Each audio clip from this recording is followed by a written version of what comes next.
11-ші тақырып Қазақстанның 20 ғасырдың 20-шы жылдарындағы қоғамдық саяси өмірі.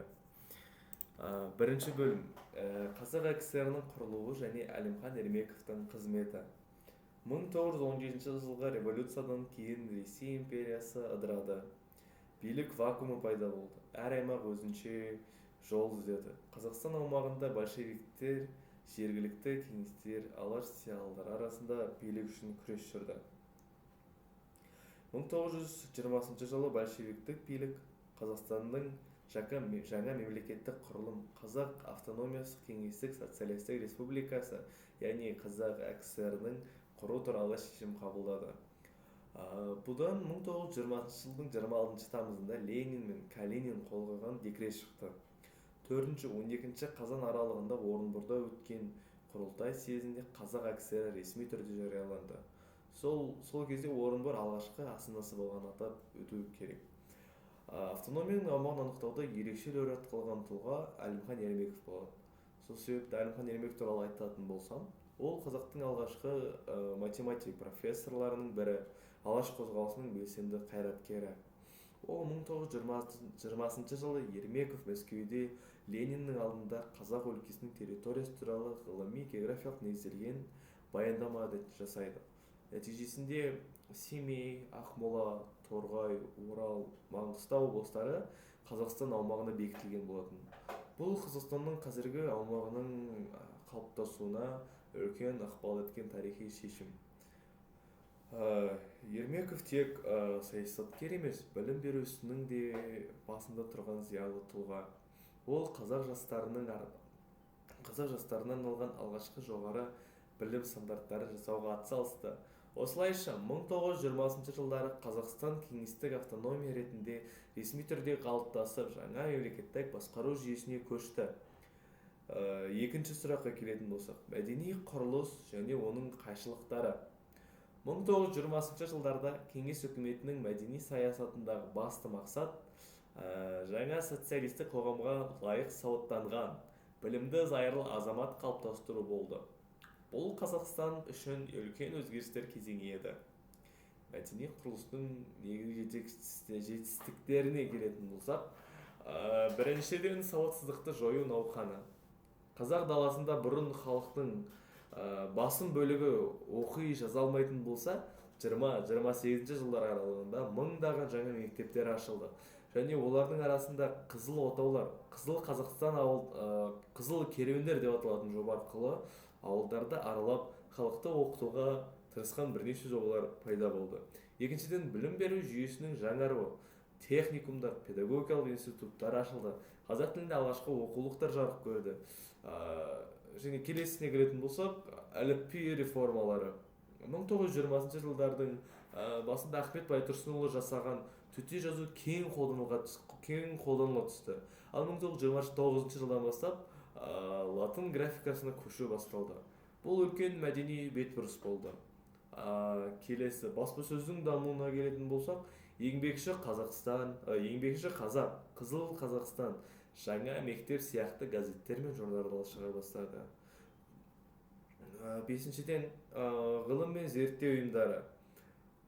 Тарих, этнография, география бағытында жаңа ғылыми қоғамдар құрылды. Мәдени құрылыс қайшылықтарына келетін болсақ, бірақ бұл жетістіктер бірқатар қайшылықтар да болды. Оның бірнешеуін айта кететін болсақ, идеологияның үстемдігі. Мәдениет толықтай саяси бақылауға алынды. Және әр жаңа шыққан еңбектер саясат арқылы тексеріліп, шығармашылық еркіндік болмады, шектеле бастады.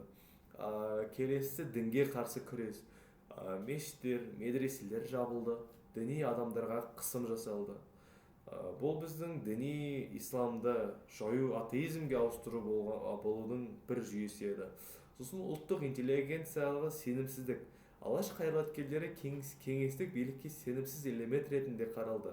30 жылдардың аяғында олардың көпшілігі қуғынға ұшыраған болатын. Осылайша мәдени құрылыс бір жағынан халықты ағартса, сауаттылыққа кесе, екінші жағынан идеологиялық қыспақ қалды. Үшінші сұрақ. 20 жылдардағы қазақ әдебиеті. 1920 жылдардағы қазақ әдебиеті өте қарқынды дамыған кезең болды. Бұл уақытта әдебиет екі бағытқа қатар жүрді. Алаш дәстүрін жалғастырған ұлттық бағыт, келесісі кеңестік жаңа әдебиет. Алаш бағытындағы әдебиет алаш зиялыларының ұлттық идеяны, азаттық туралы ойларды, білім мен ғылымды насихаттауы болған. Сол жазушылардың негізгі өкілдерін айта кететін болсам, Ахмет Байтұрсынұлы, Міржақып Дулатов, Жүсіпбек Аймауытов, Мағжан Жұмабаев және де басқа қазақтың ағартушы қайраткерлері. Соның ішінде Мағжанның поэзиясы қазақ әдебиетінің символизм, романтизм деңгейінде көтерген болатын. Мен жастарға сенемін, Батыр Баян сияқты шығармалар ұлттық рухтың биік көрінісіне айналды. Сосын кеңестік жаңа әдебиет пайда болды. Бұл бағыт кеңес идеологиясын жаңа қоғамда дәріптеуге бағытталды. Оның өкілдерін айта кетсем, Сәкен Сейфуллин, Бейімбет Майлин, Ильяс Жансүгіров болды. Олар еңбек адамның бейнесін, жаңа заманның өзгерістерін, социалистік құрылысты жырлады. Мысалы, Сәкеннің «Тар жол таяқ кешу» шығармасы революциялық күресті суреттейді. Осылайша 20 жылдардағы қазақ әдебиеті жанрлық стильдік тұрғыдан жаңа деңгейге көтеріліп, көптеген жаңа бағыттар аша бастады. Келесі сұраққа келетін болсақ, Мұстафа Шоқайдың кеңестер билігіндегі Түркістан еңбегін айтатын боламыз.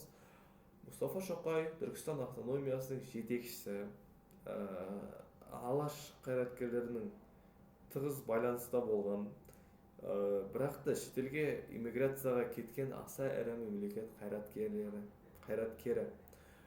Оның ең маңызды еңбектерінің бірі кеңестер билігіндегі Түркістан болды.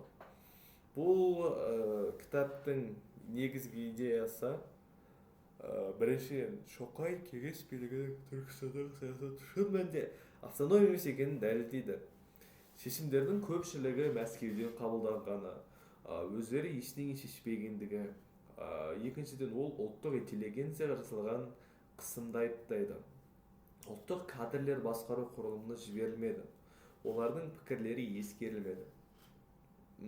Үшіншіден, экономикалық тәуелділік мәселесі қозғалған болатын.